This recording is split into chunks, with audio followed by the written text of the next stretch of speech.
अस्सलाम वालेकुम कैप्रिकॉन्स, मैं हूं हारिस अज़मी, आपकी खिदमत में हाजिर हूं सितारों की दुनिया की प्रोफेशनल कैलकुलेशंस के साथ।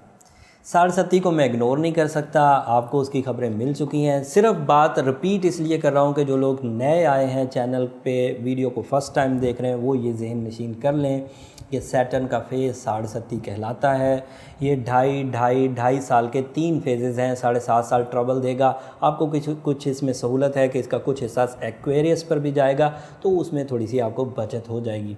पहले 10 दिन वाले कैप्रिकॉनियंस इसकी ज़्यादा जद में हैं। और खुशखबरी की बात यह है कि अब बहुत सारे कैप्रिकॉन इसको समझ गए, पहले समझ नहीं पा रहे थे। समझ ना पाने की वजह ये थी कि इंसान जब 2-4 एक्सपीरियंस कर लेता है, पॉजिटिव हो जाए तो वो कहता है मैं लकी हूँ, नेगेटिव हो जाए तो फिर मानता है कि मैं अनलकी हूँ। एक आध एक्सपीरियंस से नहीं मानता। तो अब क्योंकि इस तरह के हालात कुछ बन गए हैं, फिर ये जो हमारी ज़िम्मेदार थी आपको अवेयरनेस देने की, एस्ट्रोलॉजिकल इम्पैक्ट की अवेयरनेस देने की, वो हमने पूरी की। तो उससे भी हमें कमेंट्स से ये अंदाज़ा हुआ जो आप इस वीडियो के नीचे करते हैं कि अब लोग समझ गए हैं और रेमेडीज़ की तरफ आ रहे हैं। सैटर्न की रेमेडी हमेशा से ही फिक्स है और मेरे एक्सपीरियंस बेस्ड है। मैंने 3 सितारों की 7:30 अपने कैरियर में देखी, स्कॉर्पियोज़ की देखी, लिब्रा की देखी, साइटेरियस की तो अभी ख़त्म हुई है, कैप्रिकॉर्न की शुरू हुई है। इस एतबार से सूरह शम्स को मैंने आइडियल पाया, सूरह नजम को मैंने आइडियल पाया। बीइंग अ मुस्लिम तो एक एक हर्फ कुरान मजीद का बेहतरीन है, रूहानी है और खैर और बरकत वाला है, लेकिन मैंने बीइंग अ मुस्लिम और एज एस्ट्रोलॉजर भी उसको आइडियल पाया इस ख़राबी को दूर करने के लिए। तो सूरह शम्स दिन में पढ़ी जाए, सूरह नजम रात में पढ़ी जाए।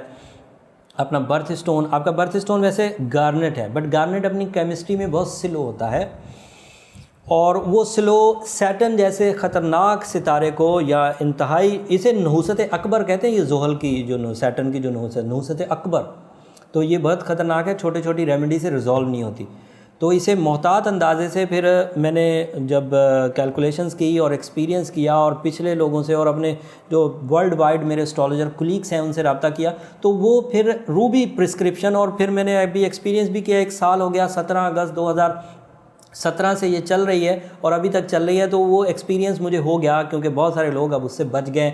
रिश्तेदारियाँ स्टेक पर लग गई थी, हस्बैंड एंड वाइफ रिलेशंस में ट्रबल आ गई थी, कारोबार प्रॉब्लम कर रहा था, जो जॉब पेशा लोग थे उनके प्रॉब्लम्स शुरू हो गए थे। तो जब से उन्होंने रूबी पहना, सूरह शम्स पढ़ी, सूरह नजम पढ़ी, तो उनके रिवॉर्ड्स फिर एज ए एक्सपीरियंस हम लिखते गए, वो काफ़ी हद तक पॉजिटिव हो गए। और इस वक्त एक और मुसीबत खड़ी हो गई है कि ऊपर से सूरज भी डाउन हो गया ज़वाल में। तो उसकी वजह से कैप्रिकॉर्नियन के अंदर बुज़दिली, मूड स्विंग, गमगीन रहना, बातों का सही अंदाज से एक्सप्लोर ना कर सकना, सामने वाले के सामने अपनी बात ही ना रख पाना, अपना हक ही ना मांग पाना, ये सब ट्रबल शुरू हो गई। ऊपर से वीनस रेट्रो चल रहा है। बहरहाल आपके लिए इतना मनफी तो नहीं है, लेकिन बहरहाल फिर भी वो जितना डायरेक्ट होकर फ़ायदा दे सकता था उतना रेट्रो होकर तो उतना फ़ायदा नहीं देगा। उससे ये जो रोमानवी दुनिया में थोड़ा सा ओके का सीन चल रहा था वो भी अब थोड़ा सा लेज़ी हो जाएगा।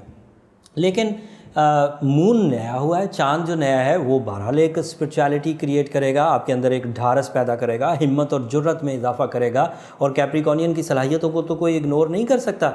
और मैंने कैप्रिकॉर्नियन को इसलिए जब मैंने 7:30 बयान करना शुरू की थी तभी मैंने बता दिया था कि सबसे कम नुकसान जो होगा वो कैप्रिकॉर्नियन को होगा, because of their natural skills और स्पिरिचुअल एबिलिटीज़, बारीक बीनी, फ़र्ज शनासी एंड लेसनफुलनेस। वो सराउंडिंग से सबक भी बहुत सीखते हैं और बहुत तेज़ी से चेंजेस लाते हैं अपने आइडियाज़ में, अपने नज़रियात में, अपनी प्लानिंग में।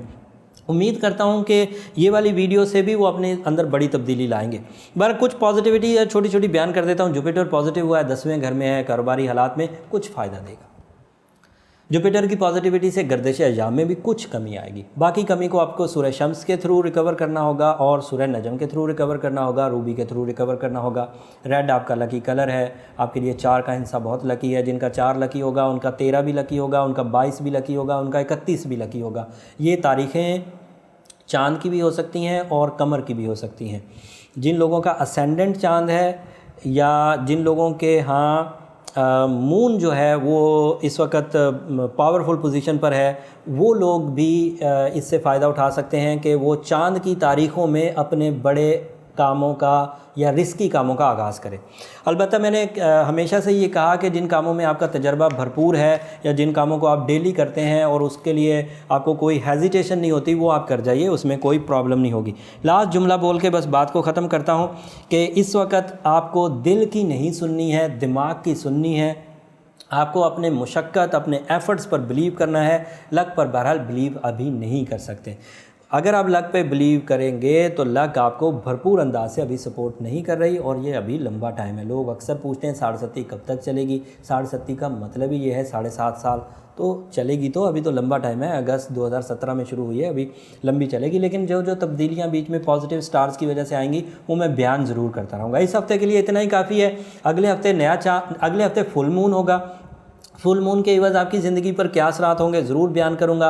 रिलेशनशिप कैसा चलने वाला है, सेहत कैसी चलने वाली है, माशी हालात में क्या इस्तेहकाम आने वाला है, अगले हफ्ते बयान करेंगे। तब तक के लिए इजाज़त दीजिए। जाते जाते चैनल को ज़रूर सब्सक्राइब कर लीजिए, बेल बटन भी दबा दीजिए ताकि आपको बर वक्त प्रोफेशनल कैलकुलेशंस वाली वीडियो मुयस्सर आ सकें। अगले हफ्ते तक के लिए इजाज़त। अल्लाह ने के बाद।